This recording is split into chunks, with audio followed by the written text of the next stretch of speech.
Halo semuanya, perkenalkan nama saya Miriam Masayustianing Tias dengan NPM 213515516059. Pada kesempatan kali ini saya akan menjelaskan materi dari mata kuliah Sistem Keuangan Publik, yaitu Sistem Perpajakan. Tarif pajak terdiri atas yang pertama yaitu sasaran pajak atau objek pajak.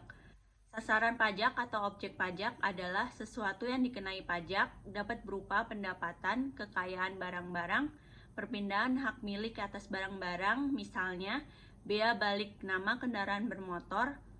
Adapun jumlah penerimaan pajak adalah objek pajak dikali tarif pajak atau T sama dengan B kali R. Keterangannya yaitu T adalah penerimaan pajak, B objek pajak, dan R tarif pajak. Yang kedua yaitu tarif pajak atau struktur pajak. Yang pertama, pajak progresif. Pajak progresif itu apabila pajak dikenakan dengan persentase yang semakin tinggi dengan semakin tingginya kemampuan membayar pajak atau taxable capacity.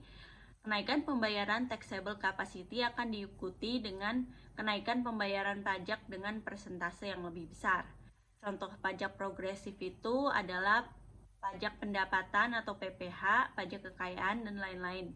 Hal ini biasanya digunakan untuk mengurangi kesenjangan distribusi pendapatan. Lalu yang kedua yaitu pajak proporsional. Pajak proporsional apabila pajak dikenakan dengan persentase yang sebanding dengan perkembangan pendapatan setelah dikurangi dengan kebutuhan-kebutuhan esensial. Contoh, pajak penerimaan bruto dan pajak pertambahan nilai atau PPN. Yang ketiga yaitu pajak progresif, yaitu apabila pajak dikenakan dengan perkembangan yang kurang dari sebanding dengan perkembangan taxable capacity. Dengan bertambahnya taxable capacity, persentase pajak yang harus dibayar menjadi makin kecil, contohnya PPN. Pembahasan yang selanjutnya yaitu pergeseran beban pajak. Pergeseran beban pajak adalah pemindahan atau mentransfer beban pajak dari subjek pajak kepada pihak lainnya. Dengan demikian, orang atau badan yang dikenakan pajak dimungkinkan sekali tidak menanggung beban pajaknya. Pajak yang bebannya dapat digeserkan yaitu pajak tidak langsung, contohnya PPN. Tahap dalam proses pergeseran pajak. Tahap pertama yaitu impact of taxation.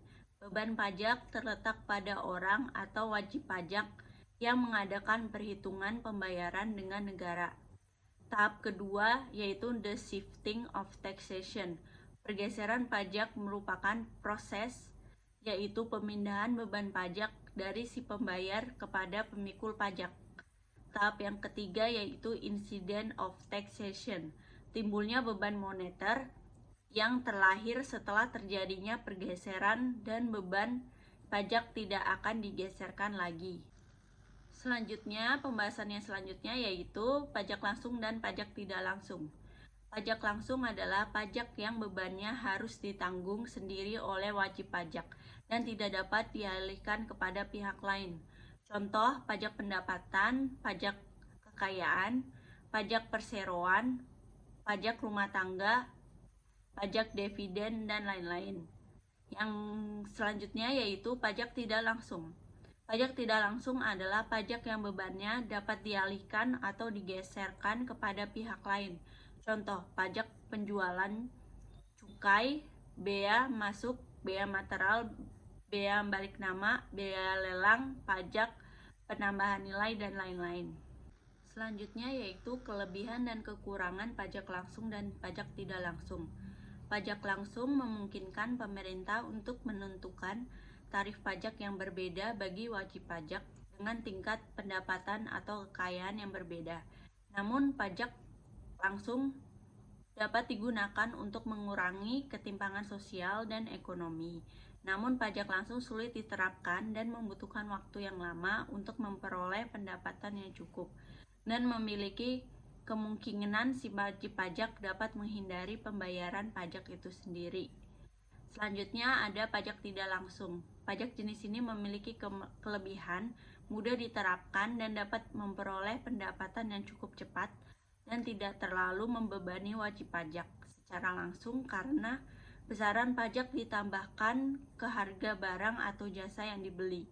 Namun pajak ini dapat menyebabkan harga barang atau jasa menjadi lebih mahal dan berdampak pada daya beli konsumen.